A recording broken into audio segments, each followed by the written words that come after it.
This is a Rogue Media Network podcast.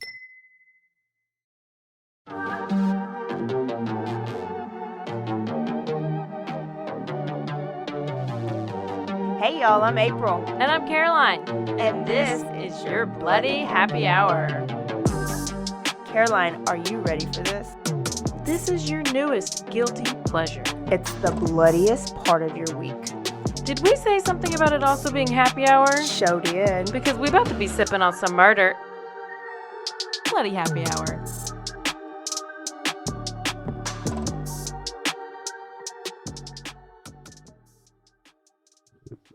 Hey y'all, this is April. And this is Caroline. What is today? Today is Tuesday. I really need that at the beginning of the episode because I get mixed up. Oh, you do? Today is Tuesday. Today is Tuesday, and we're talking about what's in the news. It is Quickie Day. Quickie Day. We hope that you tune into these like on your way to work, when you're on the toilet, during your lunch break, on the way home. At the gym. Yeah. On your way to therapy. Just to keep you in the news. Yeah. Let you know what's going on. And if you miss these, Caroline keeps our Instagram page on it. So she'll keep any article, any interview, anything beyond what we talk about too. So make sure you're on our Instagram and Facebook page because they are in the know. They are in the know. So if you love full episodes, then that's when you tune in on Thursdays. Mm-hmm. Because that's when we get down to all the details, facts, nitty gritty, and we tell one full story from beginning to end. It is. Best of both worlds. It's the best of both worlds. It absolutely is. So welcome to Bloody Happy Hour, y'all. My name is April. And my name is Caroline. And this is our first show. Oh, it is? Yeah. Wow. Welcome. New year, new us. So welcome 2024. Actually, the show is sponsored by BetterHelp. You know what? And what are some things that you want to keep the same about yourself or your life in 2024? Maybe you're already crushing it. So think of the opposite of like new year, new you. So therapy helps you find your strengths so you can ditch some of those extreme resolutions that you just fail at anyways, and maybe make some changes that you can really stick to. It's kind of like if you've benefited from therapy in the past, which I know that, you know, you've had a special situation with a therapist. So you could probably benefit from some better help, maybe if you realize your therapist is trash and you want to go to a different one. But it's also, if you're thinking about starting therapy, give BetterHelp a try. It's completely online. It's flexible, convenient, suited to your schedule. And you just have to fill out a short questionnaire, get matched with a licensed therapist, and you can switch therapists anytime for no additional charge. All you have to do is visit betterhelp.com/bloody today to get 10% off your first month. That's BetterHelp, HELP.com/bloody. That's 10% off, y'all. BetterHelp. Get you some BetterHelp. Well, when I talk, I have to like use my hands like intense. And you have to sing. And I have to sing. Okay, so what is in the news? I know we got at least one update. Okay, I got a few updates and I got a few new. Okay. So, some small updates here. First of all, I just wanted to let everybody know that I have no faith in the Sarah Boone case ever going to trial at this point. She's the one that was the suitcase murder and you stuff. You told us at the end of the last one that she's got a new lawyer. She got a new one. I got a side eye on it. I don't know. I predict it's going to be like in 2028. I remember when I did the case and it was supposed to go like that next month. Can the judge just make a decision to plead him out? The judge just needs to be like, not let the attorneys just keep backing out, I think. Or she just needs to represent herself. Yeah, that's what She's I think. Obviously like special. At least she has not written the judge a letter from her new attorney. As of yet. Yes, from her new. That's what she's working on right now. I'm sure she is. So, also a small Corey Richins update. Oh, she's the one who allegedly poisoned her husband with fentanyl. and then wrote the Did she write child's the book? book. Yeah. Yes. And then after the book came out, they were like, it's a little sus. Well, there's a recent warrant that was unsealed. And so that's why this is coming out now. It was like a search warrant, and it said that Eric had small amounts of quinapine in his stomach. What is that? Quinapine, and he didn't have a prescription for this, but Corey did, and it is a drug that is used to treat mental health disorders like schizophrenia, bipolar, and it can have dangerous side effects like fever, stroke, pain, seizures, and more. I don't know why that was. She had a prescription for it, and she added it to the fentanyl. That's what it sounds like to me. Wow. We have a lot going on with Courthouse Becky or Becky Hill or Clerk of Court Becky from the Murdaugh trial. It's not good. No. She's going down. And it's she's going to be all her fault. It's going to be all her fault. So she's alleged to have stolen money. So like they did the request to go through her emails. So they've seen all this stuff going through her emails, who she's emailing, and she's emailing reporters, giving them telling them things about the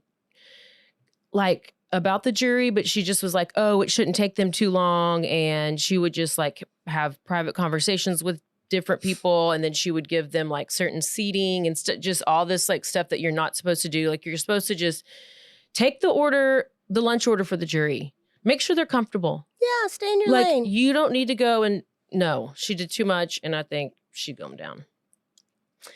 That's that update. Koberger judge, he made a new little motion put out there having to do with the media rules and restrictions for the trial, whenever that actually happens.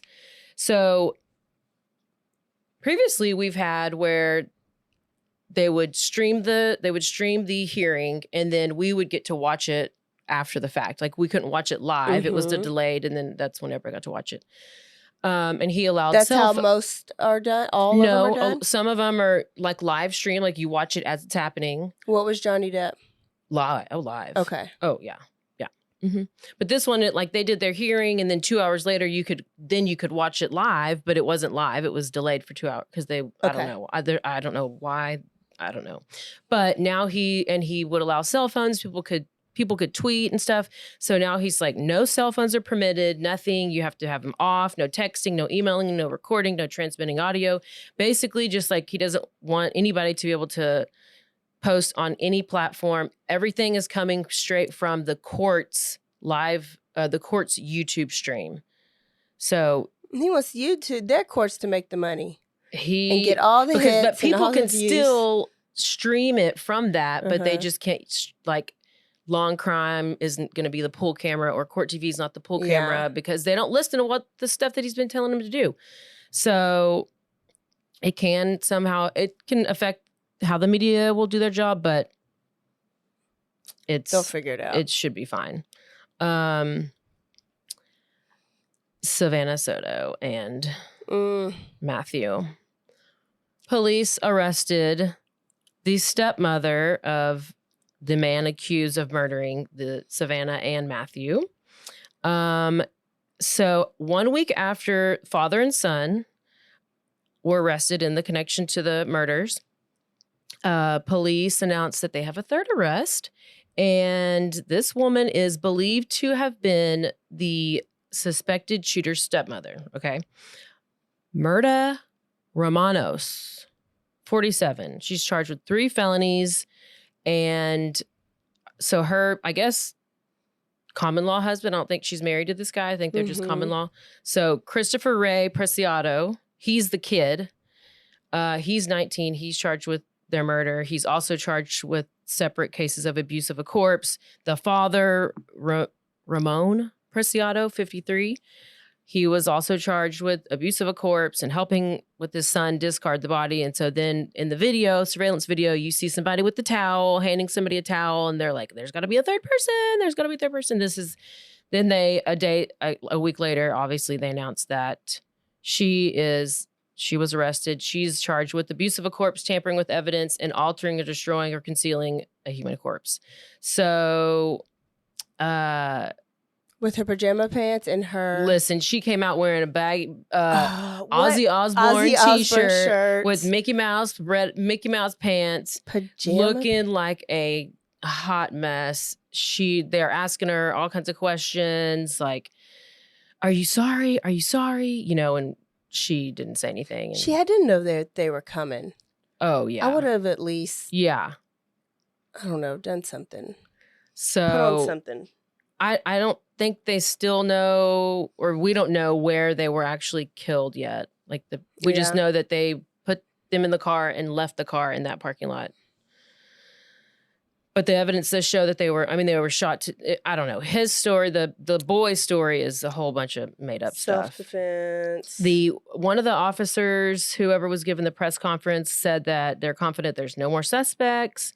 And that these were the 3 people involved in the case, and none of them have pled to the charges. There's going to be pre-hearings.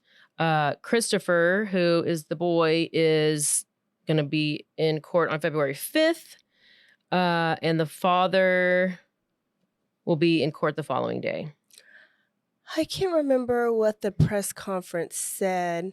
I know they suspected her from the beginning, but they didn't have evidence. Yeah, they didn't have enough evidence. But I don't remember what they said gave them the smoking gun to be able to arrest her. Was it the cell phone? Well, it could have been that it was her gun. It was her gun. Okay, I remember that. But they knew that, I thought. I think the boy said it was his, maybe, but then I think that's how it happened, because they must have just traced the bullet casing to the gun that belonged to her, and I guess that was enough to at least arrest her. Gosh. So that had to be premeditated. Oh yeah, planned. It wasn't just and boy shot them and then calls mom and daddy to come and help clean up the crime scene. Like, it all happened way too quick. Yeah. For it to be reactive like that. Yeah. I mean, it's and self-defense reactive. Even though they are close to where the bodies were, they're only like 4 miles away, but we don't know how close they live to where the murders actually happened. Yeah. Probably their house. I don't know. It's so horrible. Bad. It's horrible. So bad. And now a word from our sponsors.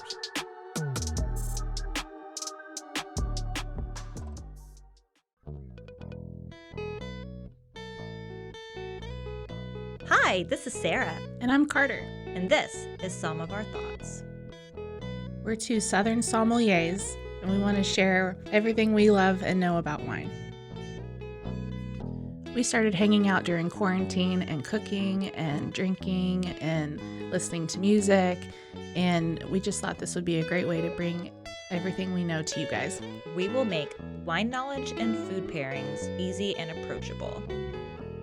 So put on your favorite vinyl, grab your favorite glass of wine, tune into our show, and let's have some fun. Wine and vinyl. So check us out on roguemedianetwork.com or wherever you get your favorite podcast. We'll be talking about a lot.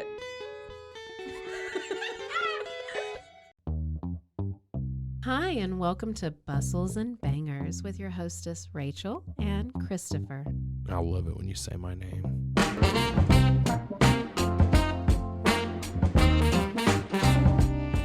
And you didn't say hi. I didn't. You just kept going. I'm going to introduce the book. I'm not reading it. It's because I don't like reading. Girls like cowboy butts, and those jeans don't hide anything. Find us on Instagram at Bustles and Bangers or on roguemedianetwork.com.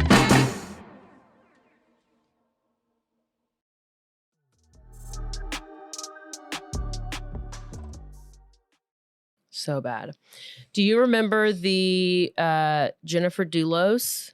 Yeah, the story you did? Mm-hmm. and she was married to Fotis Dulos, and that's episode 102 if you want to go back and listen. But there is a new trial that just started today that has to do with this case. So I forgot how it ended with him. He killed himself. Yes. Okay. So I'm going to recap it real quick. This in Connecticut, it's been almost 5 years since wife and mother Jennifer Dulos vanished.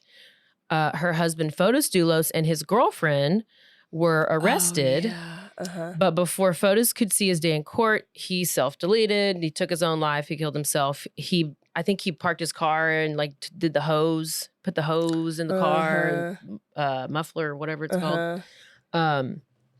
And so he took his life, and then now the girlfriend, Michelle Triconis, is on trial. Good. Okay, so was there something about a lawyer too? I don't know. Was that this story? I don't know. Okay. I don't know. So on Friday, May 24th, 2019, Jennifer Dulos dropped off her 5 kids at school. She returned home, and she was never seen again. Around 7 o'clock that evening, she was officially reported missing by family and friends. And then once the police got to the house, they followed like a blood trail from the garage to Jennifer's SUV, where it was abandoned by a park. And this huge search begins. And then investigators discovered evidence, like they were going through this contentious divorce. They were going through a custody battle. And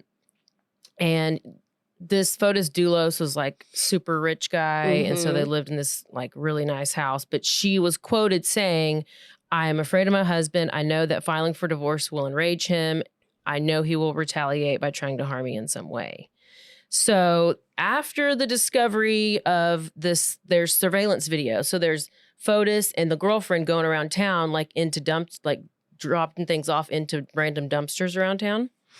And so they're like discarding all these items. And so then they start looking into Fotis, and they go to Fotis and Michelle, the girlfriend, for interviews. And following the interview, a note was found in Fotis's home with a detail of the timeline, like detailing the timeline that matched.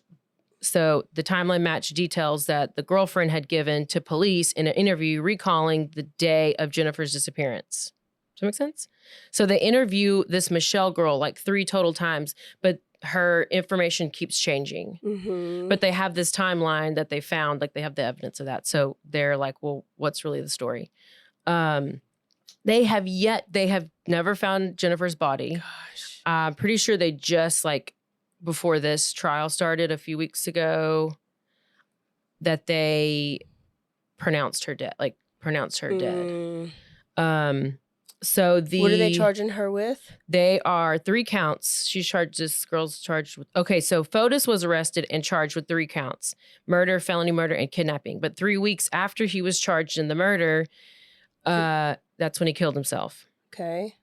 And Michelle now is on trial for conspiracy to commit murder. She's pled not guilty. And she says she was unaware what Fotis was doing during the day that Jennifer disappeared. But now they're hoping that this trial will help either find her body or remains or figure out what happened. And it was weird because this started today, and I've never watched a trial without opening statements. Neither side did opening statements. And it was like, like people were so confused. They're like, they did some kind of like housekeeping stuff, and then they're like, okay, we'll take a 10-minute break and then we'll get started. Typically that's when you do opening statements to tell the jury what's actually happening in this trial, in this case. And they just had their first witness pop up there, and it was like, huh, it's weird. Apparently that's a thing that happens in Connecticut. Maybe there's so much that can't be said because it's related to. But that's like how Fotis? You give the people like the map, like the map of where this case is going to go, and we're going to show you that this happened. We're going to show you this, and we're going to show you this. Yeah. So I don't know. Anyway, I thought that was interesting. And then, did you hear about the teacher from Missouri who was having an affair with their student. Oh, another one. Another one. Her name is Haley Clifton Carmack, and she is charged with statutory rape and many other things. So she's a Missouri teacher, but she was in Texas when she was arrested. So I don't know why she got to Texas or what the deal was there, but I guess it was after the break, she left Missouri and she did not plan on returning. So she was in Texas. Okay. So she has... Just now? Christmas break? Yeah. Oh, Yeah. That was today. So the accusations are that she sexually abused a student after a witness showed police pictures of the victim's back, and he had scratches on his back from the sex that they were having. Okay. That's what he said they came from. So the student's father, the victim's father, was also charged with child endangerment because he knew that the affair was going on. Oh, how old's the kid? The kid is 16. Damn. So Haley, the pedophile, she's 26. She's arrested in Texas on Friday. I don't know what date. What's the actual date that it happened? But she was arrested, charged with first-degree endangering the welfare of a child, second-degree statutory rape, sexual contact with a student, and fourth-degree child molestation. She's waiting extradition back to Missouri. So she worked as a teacher at Lakeway High School. And on December 7th, a student witness reported inappropriate relationship between Haley and this 16-year-old boy. He told a resource officer about it. They then found out that the relationship, found out about the pictures of the scratches on the back. And there was also a phone conversation that was overheard by one of these witnesses talking about the girl, Haley, telling the 16-year-old, I'm out of state, but I can send you money, baby, or whatever. This is just... and then Haley was previously spoken to by the school administration and by the superintendent about being too close to the students. December 22nd, police recover messages from her phone, and it pretty much solidifies everything. And was she teaching when she was here in Texas? I don't think so. I think she was teaching in Missouri, and then I guess this stuff came out, and so she left, and maybe she's from here. I didn't give me all that information. Wow. But the messages they found talked about her and the boy, about their relationship and stuff. Then they have a second witness that came forward that said the father knew about it and had been told by both Haley and by the boy about this relationship. And then they said that the student, there was another witness, a student witness, who was like, oh yeah, Haley would have people being lookouts while they were having sex. Ooh, at school? During school. And the father then went and said, oh, I didn't tell anybody about this relationship because I figured they would just continue to have it behind my back anyway. Gosh. The father is charged with first-degree endangering the welfare of a child. Damn. It must be a single dad. I didn't hear anything about a mama. I didn't. What if the mom died or something a long time ago? Gosh. So, and then you have your little story about that guy in the van. I didn't know about anything about that, but. And I can't remember the state that was in. And Soupy was just telling me about it yesterday. Basically, it was a high school kid, drove his parents' Honda Odyssey to school to practice. And he got out, reached in, and it was leaning back on the third seat, the third row, to grab his tennis clubs. And I'm going by memory, so if all my facts aren't right. Well, Ohio. Okay, Ohio. Somehow the seat malfunctioned and closed up on him, and he was stuck. Is this old? I don't. It may be old, but the lawsuit or something is new. Oh, okay. Because it says this happened through. I'm looking it up while you're telling it because she told it to us just a while ago. Yeah. It said it happened 3 years ago. Okay. Yeah. But I think they just got granted like millions of dollars. Like there is a video showing how it might have worked. Okay. So he gets trapped. He gets trapped in there, but somehow he's able to call 911. And the 911 call is very calm. He didn't have much air, so he's trapped to where he's losing oxygen. He's getting suffocated, and he's just like, "Please send help. I'm at so-and-so high school. I need help. I don't have much time. Please tell my mom that I love her." And police show up. They see the van, but they don't see him.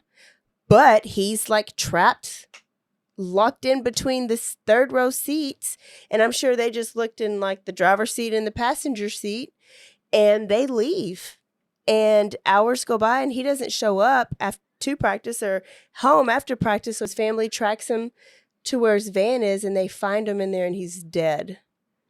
And so family ends up filing a lawsuit on the police department because they didn't do their due diligence. No, they did not. They had to go get some donuts or something. They did not do it at all. And there was a follow-up lawsuit on the van. And so right now... Oh, he called twice. Twice? Yes. Oh.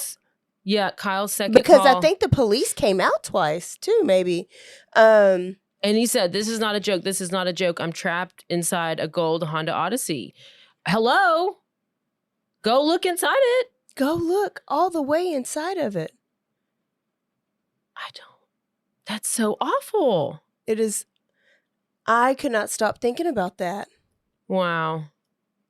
So there's a pending lawsuit, I think, on Honda. And so their first reaction was, well, there's not a recall on our third row, so we don't know what he's talking about. We don't know how that could happen. I don't know. Do they show us pictures? He a little, like, yeah, small? He's very like, small. Yeah. He's very small. So imagine being small and being trapped and then just not having enough like, weight how to you get trapped. I mean, he looks like he's like 12. But he's 16. Oh, he's a baby. Ugh, poor Kyle. Nobody needs to get trapped under the seat of a minivan. Listen, if you drive a Honda Odyssey, I'm gonna need you to get rid of it. Look, that's your red flag. Because look at that. Add it to the list. That means people with minivans, that is a red flag. They have a lot of little kids, and that's who can get trapped under that seat. Exactly. They target moms with a whole bunch of kids. Mm-hmm. That's why I would never drive a minivan. New World Order. Never, ever, ever. All right, y'all. There's your news. There's your nappy news. And that's all we have. The Miami incident did not have anything to do with aliens. Okay? Thanks. It's demons, right? I saw that it's demons. It's in Book of Revelation. I was trying to think of what I saw. Some view them as offspring of fallen angels and humans. Others view them as offspring of the descendants of Seth and Cain. Like Cain and Abel? Does it represent the end times? It's in Genesis, not Revelation. Gosh, I'm getting a new Bible. I need to read it. I need to read the Bible. The Nephilim were on the earth in those days. Because then they would talk about, how did we even build the pyramids? Like, how did people even build the pyramids? There was no machinery. They had to have been these giant Nephilim people or whatever to do it. And like all this old buildings that have humongous door arches and stuff. Like, how did they do that when they didn't have a way to build it? It had to have been these giants. Believe it all. I believe everything. Y'all, I'm all about the conspiracies. Adrenochrome, you know about all that? People be drinking blood of babies. Oh. Oh, that's what the newest I know. That's what the celebrities American Horror use Story in order is to. about. Well, it is everywhere. I don't know how many times I've seen Adrenochrome talking about on Whitney Cummings' podcast when she was talking to. And it's the one Kim Kardashian's in. Yes, absolutely. And then you had Sandra Bullock on Ellen talking about it. I don't know. I just can't. Know I don't want to be rich and famous. Well, apparently not. Okay, y'all. So there you go. Conspiracy time. Conspiracy corner. We'll see y'all Thursday for a full episode. We are going to Idaho. Oh, hell. Let me get my red flag. Yes. Don't forget to stay aware, stay alive, and always be DTF. Bye, y'all. Goodbye.